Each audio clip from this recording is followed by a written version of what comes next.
I'd like to share a little bit more about why I'm passionate about getting the next generation ready for influence by helping them be ready to speak and getting their coaches and teachers and parents and mentors ready to help them get ready to speak. There's never been a more important time for us to be as Christians, as Jesus followers, ready to share messages of hope and love and peace and truth. So, in this process, if you've been following along, I've been sharing a series of biblical accounts that I believe illustrate this idea of being ready to speak by people that we can see in Scripture. So, we talked about Timothy, we've talked about Moses, we've talked about Esther. Today, I would like to talk about Paul. And I'd like to talk about this aspect of being ready to speak, that people who are ready to speak are, in fact, cultural communicators. This is the Institute for Cultural Communicators, and people often ask me, to explain that. And this is what I generally say. Being a cultural communicator is not communicating like the culture. You don't have to have training to do that. It's being empowered to communicate with the culture. We see a perfect example of this when Paul, on his missionary travels, finds himself in Athens. And at the time, Athens was known, one of the things Athens was known for was kind of collecting philosophers. And so philosophers would come to Athens and they would spend their time talking about the latest ideologies, kind of the latest fads in ideologies about life and worldviews. Does that sound familiar at all?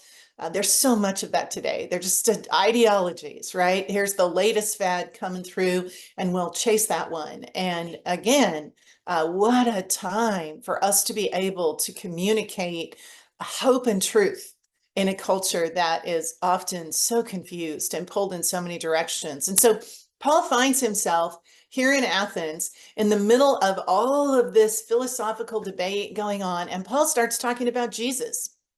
And actually, you can read this in the book of Acts. They start murmuring and talking amongst themselves and saying, who is this babbler? Like, this guy doesn't make any sense at all to us. So initially, Paul's communication wasn't getting through. And so they take Paul to the Areopagus, which is, we might think of the town center or a place around the courthouse.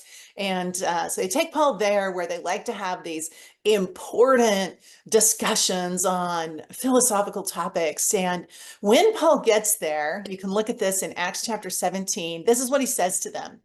Men of Athens, I see that you are very religious in all respects.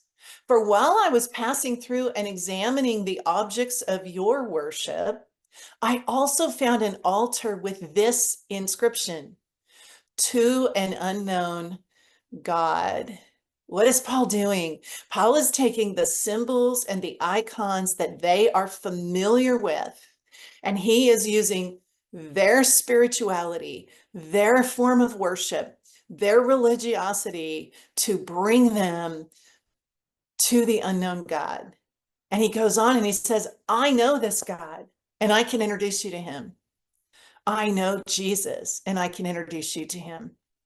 Wouldn't it be incredible if the next generation of Christians could do that? Wouldn't it be incredible if they had real influence in today's culture because they knew how to be cultural communicators, because they knew how to recognize the icons of our culture, what people are striving for but missing, and talk about it in terms that people can understand, that are relatable, that are relevant. Being ready to speak is being a cultural communicator.